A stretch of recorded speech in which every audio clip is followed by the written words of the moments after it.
I'm finally getting to do this after years of on and off planning. Taking a look at one of my most favorite video game series of all time, Spyro the Dragon.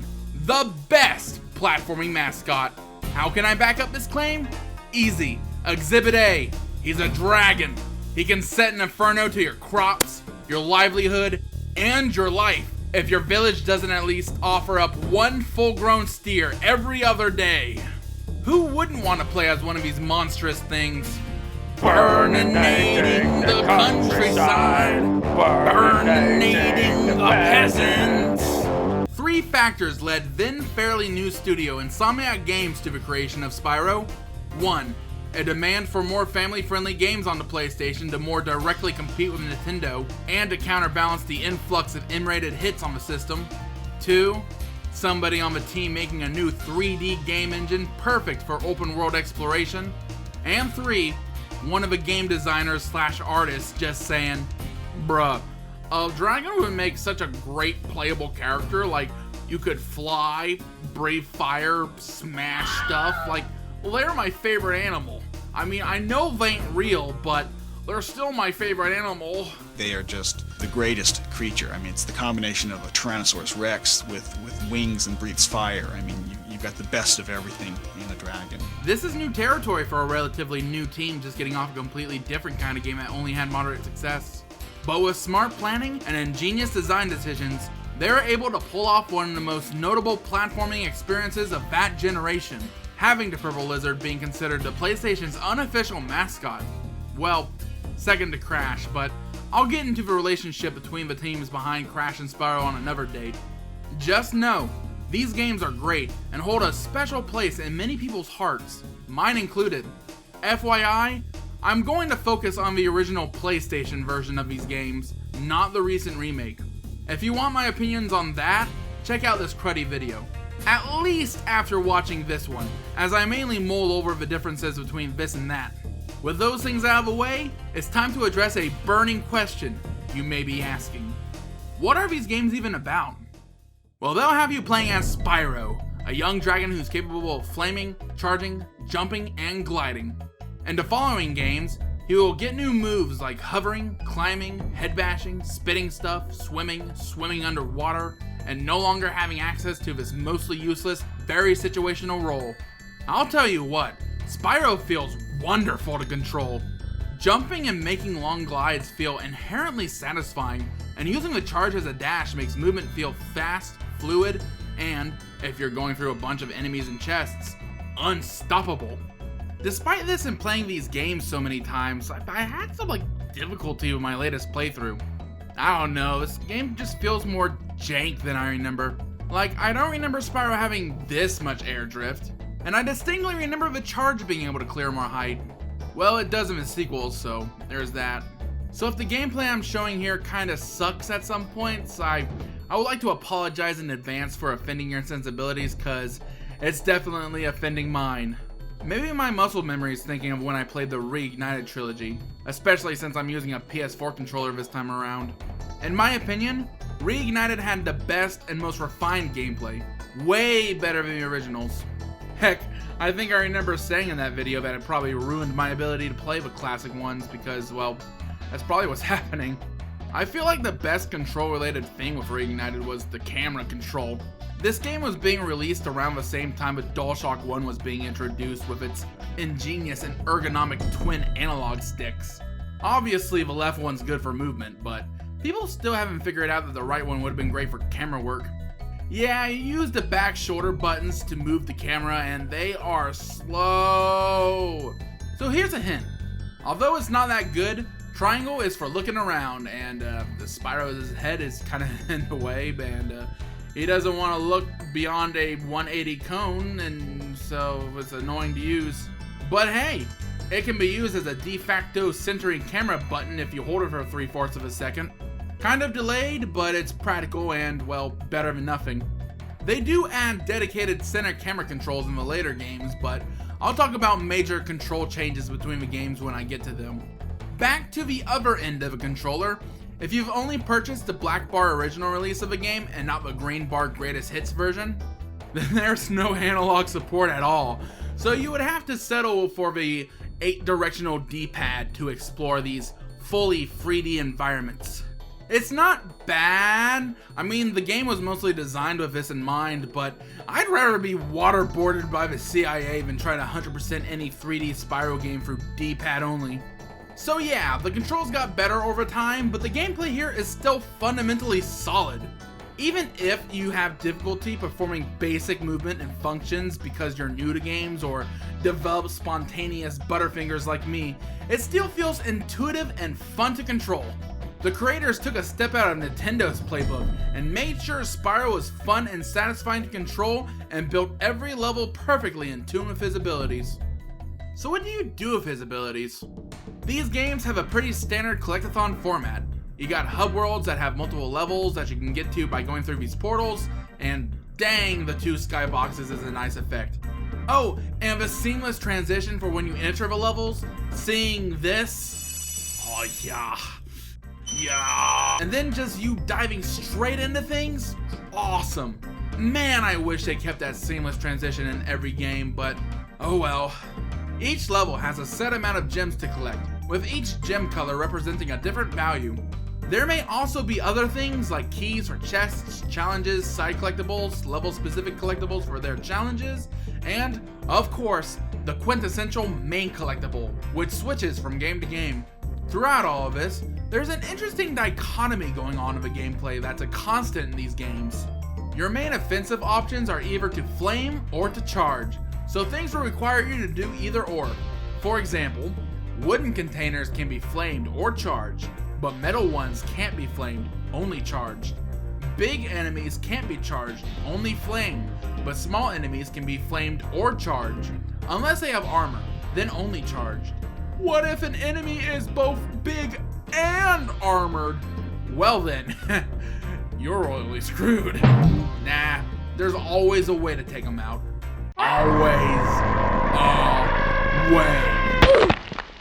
Question: why are we playing as this puny little puff-to-magic dragon-looking worm instead of an awesome, formidable, large-bodied incarnation of destruction? Well, one, this design and direction was fitting for a mascot platformer, which were at peak hot at the time. And two, it's what saved his scales. So in the first game, the story about these medieval creatures in their medieval heavy settings starts with a TV interview with the dragon elders talking about the dragon realms, its economical standing, and also this one guy we exiled to an offshore landfill, that orc gnome hybrid, him. Nasty Nork, I'm making a call out post on my twitter.com. Yo mama's so ugly, they pity poster on once reputable magazine covers for easy justice points.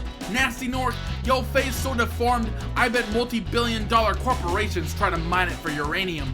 You're so dumb, your skull is so thick, it has its own gravitational well. You're lucky I have to keep it PG for public broadcast, so I can't exactly tell you where you can put that great face of yours. Nasty, laid back in his pro gaming chair, oppressed by society, was not amused. That does it!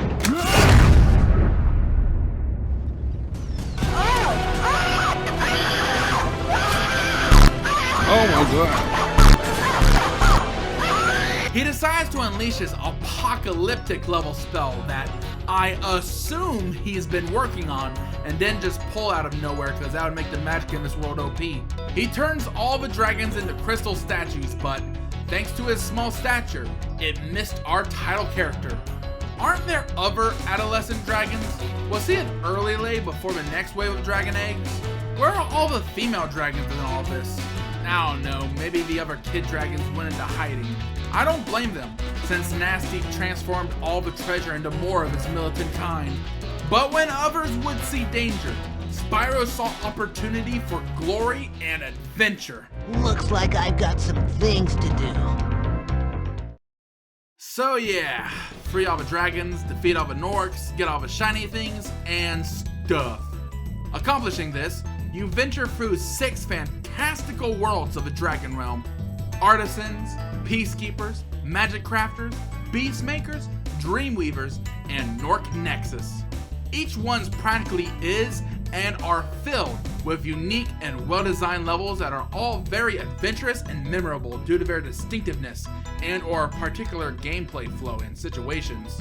Sometimes you're traversing a big, peaceful open field, and sometimes you're traversing in the dark, wondering how to get past the big metal belly guys in tight hallways. Sometimes the terrain is being manipulated by druids, or even the sizes of the enemies by fools.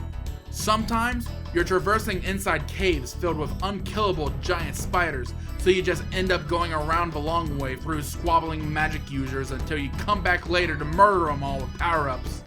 Sometimes you're dodging cannon fire and then using their weapons against them. Or maybe you're fighting enormous beasts that still go down in one hit, even though these annoying dogs from an earlier level took 2. I would have made it where these guys took 3 hits, and you could probably kind of stun lock them into each hit, which would preserve the fun. But to keep the challenge, I'd probably introduce the threat of being blindsided by quick flanking and or ranged enemies. Yeah, that's one cool thing about this game that sets it apart from the rest. The enemies. So many games in the platforming genre at the time usually just had enemies that would just follow a strict path that's in your way, or maybe would beeline straight to you or shoot some projectile if you got close enough. Spyro focused on enemies that would react to his presence. Now, don't get me wrong, there are a handful of games that are already doing stuff like this, like in Mario 64, but Spyro took it like 50 steps further, like allowing some enemies to have like unique scripting, interact with the environment, work together, or even infight. That's always humorous to watch. The primary focus of the game would be interaction with the enemies. To the best of my knowledge, that had never been done before.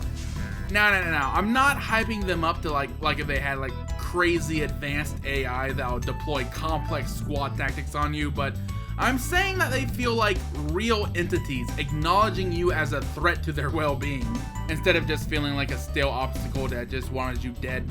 Adds a lot of character and charm to this game, something that the series has in droves. Also, with extremely rare exceptions, every level has different and unique enemies specific to it, all with different behaviors and maybe even some unique killing conditions. At first, the levels feel nice and relaxed, but don't worry, they'll start racking up in difficulty before you know it. Magic crafters, heck, halfway through Peacekeepers is when things really start to heat up. Misty Bog, one of my favorite levels, is a hard one.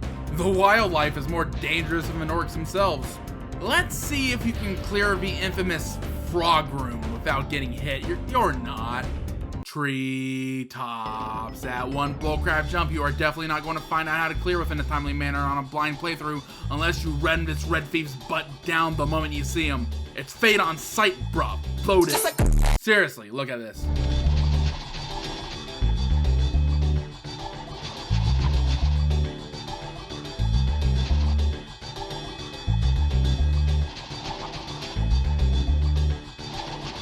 How is anybody supposed to figure this out, especially since you gotta go up a path backwards at one point?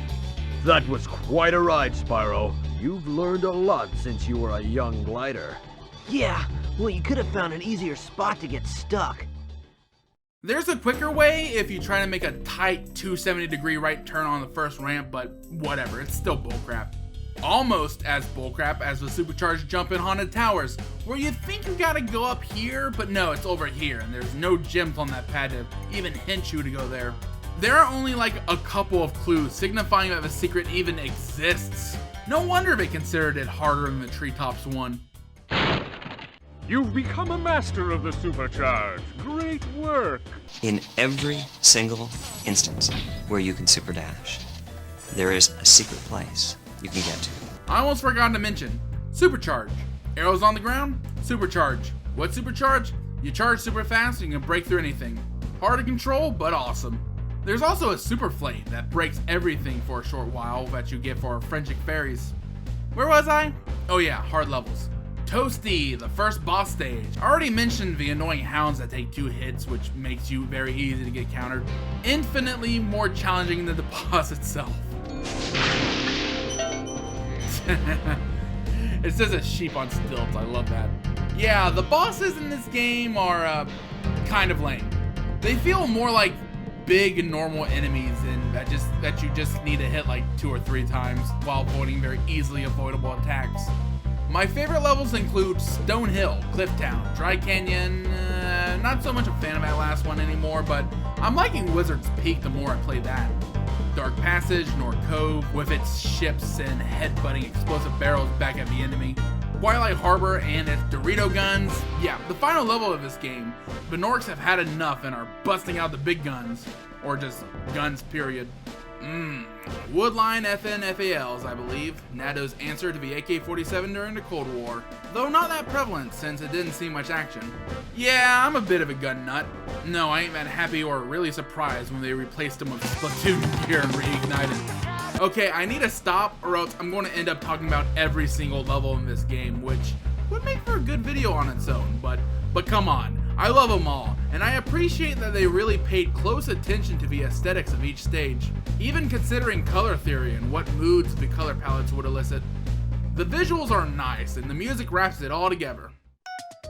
I'm getting the crap kicked out of me here. Yes, one of the best things about this game is its soundtrack. It's unique, discernible, consistent, atmospheric, kinda catchy, and, as music, just overall good quality. I can't even begin to tell you how many late night college essays this OST got me to power through. The music got good bass, nice melodies, and heck, even the instrumental samples used, from the bells and chimes to especially that electric guitar riff, feel iconic to this game. I love to find more music that sounds like it. I mean, I swear I've listened to some that sound similar, but I don't have any names, so please comment if you know any. Also, if anybody can point me where I could find these original samples, like the guitar riff and whatnot, like, not ripped or recorded from the game, but like, actually the original samples, that would be extremely baller. I know the music was composed on a Kurzweil K2500X keyboard, and I know about the atmospheric sample packs like Distorted Reality 1 and 2, but I want to have those iconic sounds. I would also like to know the legality of using them for music if I ever make a game on my own. Maybe as a little callback to this, inspiration, or whatever. Now that I think about it, did Copeland make some of these samples himself? The most fun part of the process is being able to be in there like this, and I get a phone call and I can shout at my staff, "Don't interrupt me when I'm working!" Oh yeah, the music was composed by Stuart Copeland, best known for being the drummer of The Police. I didn't know the Force even had such a position. Step one is to beat the level. Now for a 10-year-old kid, this is no problem. But for me, so then once I'm on the level and I've got a general attitude for the game, I have to, within the atmosphere of that level, have a lot of different changes happen, but stay kind of in the atmosphere. Then I go back and I look for how to make those inner complexities more complex and to have deeper sublayers and things that don't really hit you the first time, but hit you the 16th time so that it can survive repeated listenings. And he did a great job too. Just take a listen to this bop.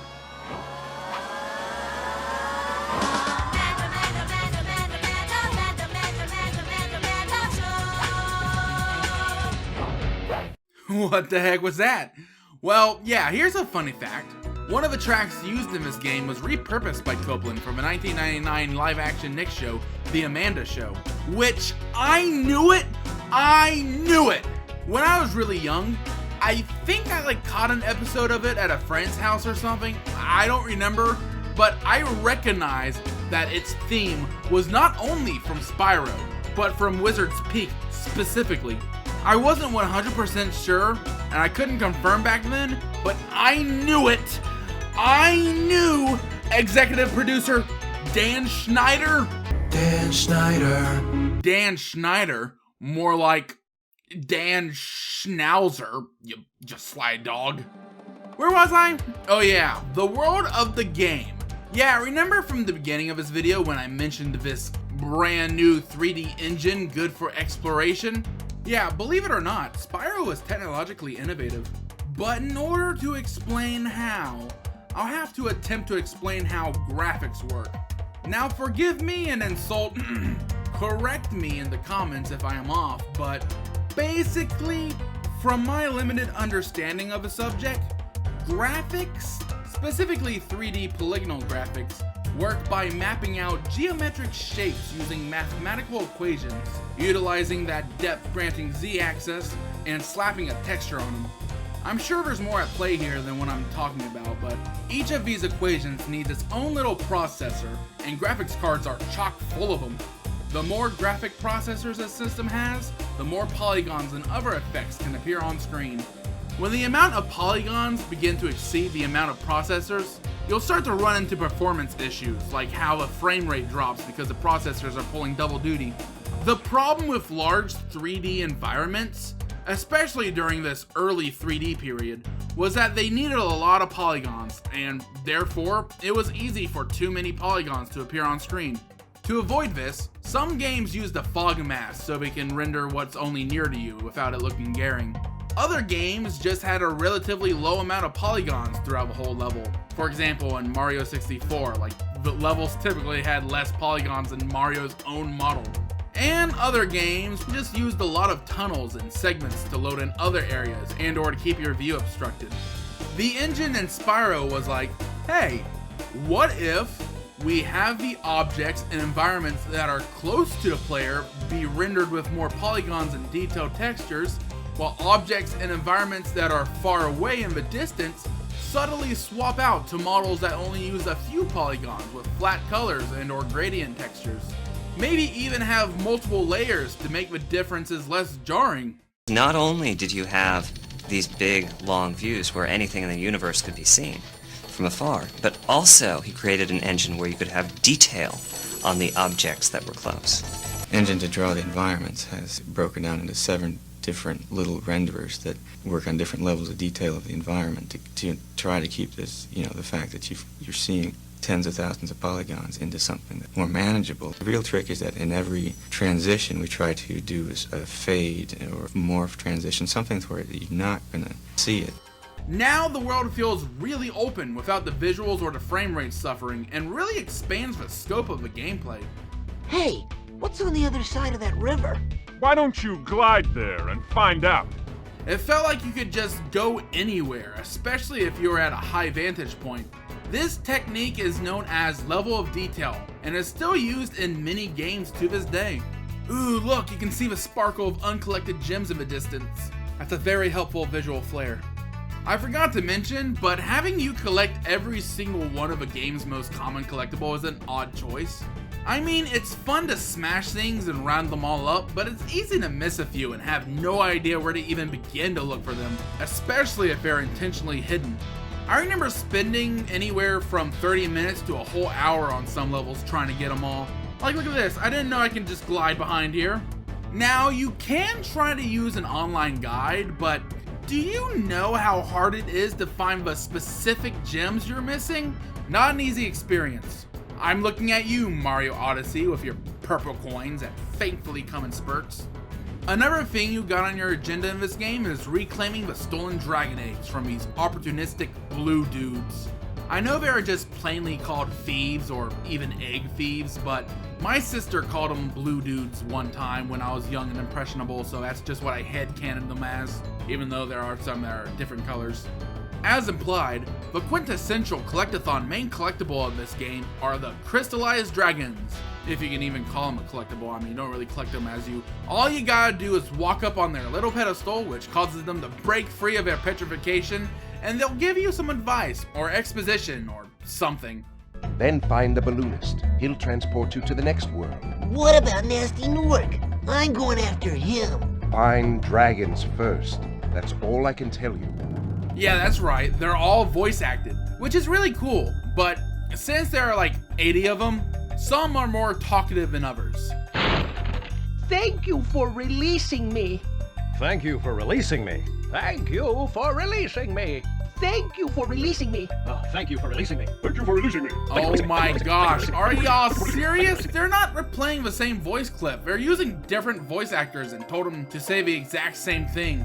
Couldn't they add some variations on that phrase, like, thank you for saving me, thank you for freeing me, thank you for getting me out of there, thank you for the revive, my dude, can you get me some Kentucky Fried Chicken on the way home? Their little pedestal then becomes a checkpoint in which you can interact with to save the game, or rewatch their talking for some reason. I never thought I'd be rescued. especially by such a little dragon. What I mean is, I always believed in you, Spyro. You gotta believe. Another thing I like is the voice acting. It's actually really good and not that stilted. Well, for the most part. And of course, we have a main star of the show, the true voice of Spyro. Where's Nasty Nork? I'll torch him. Tom Kenny. Where's Nasty Nork? I'll torch him. Okay, the first guy was Carlos Alazraqui, most known for the voice of a Taco Bell dog and Rocco from that old Nicktoon, Rocco's Modern Life. But he was only in the first game. Turns out, people didn't really like Spyro's character in the first game, sounding all nasally and having that forced 90s attitude, even though they tried to avoid that exact result. I think we went through about maybe 5 or 6 versions, you know, where He was like really young and had Lionel up in the nose, and then he was like really cooler and older, and they actually recorded something like that. but then they found out he was too mean. So then we just kind of did a mixture in between the two, where it's kind of like he's really kind of a go-getter kind of guy and kind of tough, but really kind of nice. But since people still didn't like it, they went with Tom Kenny in the sequels, and with the voice and personality change, they made him more humble and soft-spoken, but still retaining a fiery side. And because of this, it felt like his character matured in between games. Is this rain ever gonna stop? I've forgotten what the sun looks like. Or at least that's a way you can interpret it, as to not be weirded out by the changes. Anyways, if you've been around a voice acting block, you may know Tom Kenny from such roles as the other guy from Rocco's Modern Life, miscellaneous characters in some movies, and eventually he would end up giving a rather minor role voicing what was it? Yes, it's all connected. All these coincidental links made me realize how close we were to potentially getting a Spyro cartoon on Nickelodeon during the turn of the millennium. It was just one elevator pitch away from happening, but y'all just couldn't do it, could ya? Dan Schneider! Dan Schneider! Number dead meme. Dan Schneider foot fetish. The last thing you want in your Teen X show is somebody exercising their foot fetish. But as it turns out, that might be what you get. A bad businessman. Schneider! Schneider! You may have noticed the yellow glowing bug following Spyro around picking up the gems. Well, that's Sparks. Sparks the Dragonfly, Spyro's best friend who's been around with him since forever. And I never switched up. Never forget that. He's not just there for the sake of it, because I mean, having a dragonfly as a best friend is kind of sad, but he's an in-universe way of you having item magnetism, I think that's the term, and is also your health indicator based on his color. Gold and glowing means full health and no worries. Blue means you took an ouchie. Green means you need to find some health. And if he has disappeared, the next hit's gonna kill you. Also, he won't be there to pick up gems for you, meaning that you'll have to do it yourself, which is surprisingly difficult and unsatisfying. Getting them just feels empty without his zinging snag. I think it's implied that he uses some innate dragonfly magic or some crap to shield you from fatal blows, all ranging from headbutts to gunshots. In order to get more health, you gotta feed Sparks butterflies, which spawn whenever you kill fodder, which are the prevalent little harmless creatures you find all over the place that are all different depending on the level. Why do butterflies appear whenever you kill an innocent animal? You know, I had no idea. For the longest time, I just accepted it because it was a good gameplay loop and the fodder made the world feel more alive, but as it turns out, it's surprisingly based on an ancient Norse myth, which was likely inspired by the scientific fact that butterflies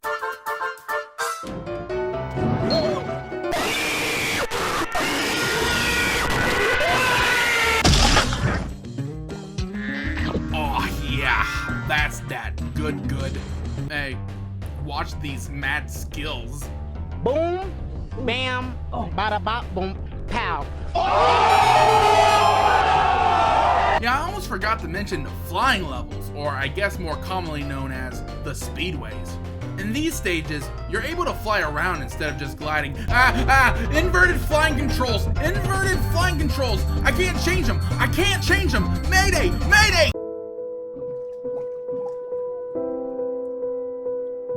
The objective is to clear 4 sets of obstacles before the time runs out, maybe even going for the best time you can muster. They're usually laid out to be done in a particular order, but you can try to break the order in order to find the fastest optimal route. Since the order you're supposed to go in kind of loops in and around itself, breaking it and still keeping an optimal time is not out of the question, and feels often encouraged. I used to not really like these, but after a while, something just clicked, and I actively attempt to get the fastest times I can on them. My best times for these, I believe, are on the Reignited Trilogy. If I recall correctly, I think an actual flight engineer or someone from NASA helped with the flying controls. So yes, overall, you smash, flame, and explore around 28 levels through 6 different worlds until you reach Nasty Nork himself. Spoiler alert, I guess, for an endgame that's not really worth getting a spoiler alert to, but look, I know the bosses up to this point mostly sucked. The best one probably being Metalhead, and though I personally like Dr. Shemp more, but bruh, this final boss battle is a letdown even in comparison to those. Imagine being the final boss, but it's mostly chasing and you running away like a wuss because you have less health than any other boss. You're toast, dude. And if you got all the collectibles up to this point, you can explore the final bonus level, Nasty's Loot, which almost was called Nasty's Booty. Oh yeah. Which has this unique mechanic of you being able to fly from the highest most point of your last highest jump. Which, by the way, you can probably make so many levels designed around that concept.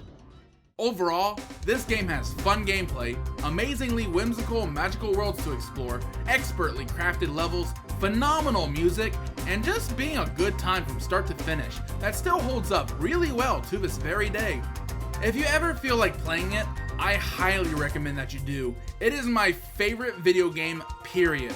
And even without that nostalgic bias, it's still undoubtedly great and paved the way for many games to come. Although I have unbridled praise for this game, I will acknowledge that there are some valid criticisms that can be levied against it. One is that it's not that long, though I kind of disagree that that's a problem. It'll take you around 4 to 8 hours, mostly 6 if you're going for a casual playthrough, or if you're like me, going for that 100% and knowing what you're doing. Probably more so 8 hours if you don't know what you're doing. That's average for most single player games of this nature, plus it's fun to replay from a fresh file, even though it offers no incentives or bonuses for doing so, meaning that there's no inherent replay value. I think it's as long as it needs to be. Any more and it'll probably feel like it's dragging, which some people say it already does. That's the main gripe I see people have of this game. Despite many levels trying to add new twists and ideas, some may say that the levels can get repetitive and boring, which, yeah, this game does need some breaks that aren't just me getting up and getting back to it later. I guess the flight stages are the closest thing to this, but they're band-aids to a broken bone. It's like you're constantly playing, which, while fun, can get tiring. Like, you're not even safe in the home worlds, except, ironically, the ones set in enemy territory. Personally, I like to focus on pure core gameplay here, although I can agree on it getting exhausting after a while. Especially if you're trying to get most of it done in a single sitting like I was for this review. Still, it's a great experience for anyone just wanting to have some adventurous fun. It can also act as a great introductory game for people wanting to get into gaming, especially kids, offering them a sense of wonder and adventure, all the while offering challenge to those who want it, or a casual fun time for those just wanting to cruise through it. This game was an excellent start to a series, and it had plenty of room and potential to grow on. More things could have been added to this concept, and that's what the sequels attempted to focus on. But hey, we're going to get there when we get there. Now this was just going to be a big video covering the whole original trilogy, but I decided to upload this first part early because it was just taking too long. I may or may not upload my coverage of the remaining 2 games individually, as well, as they shouldn't be as long as this first one, since a lot of what I said here is going to apply to them, so we'll see. Follow me on Facebook and Twitter for updates. After that, I'm going to tackle the whole series in chunks, while also uploading some other stuff in between, so sub for that if you'd like. So, until next time, I'll see you next time. So, see ya.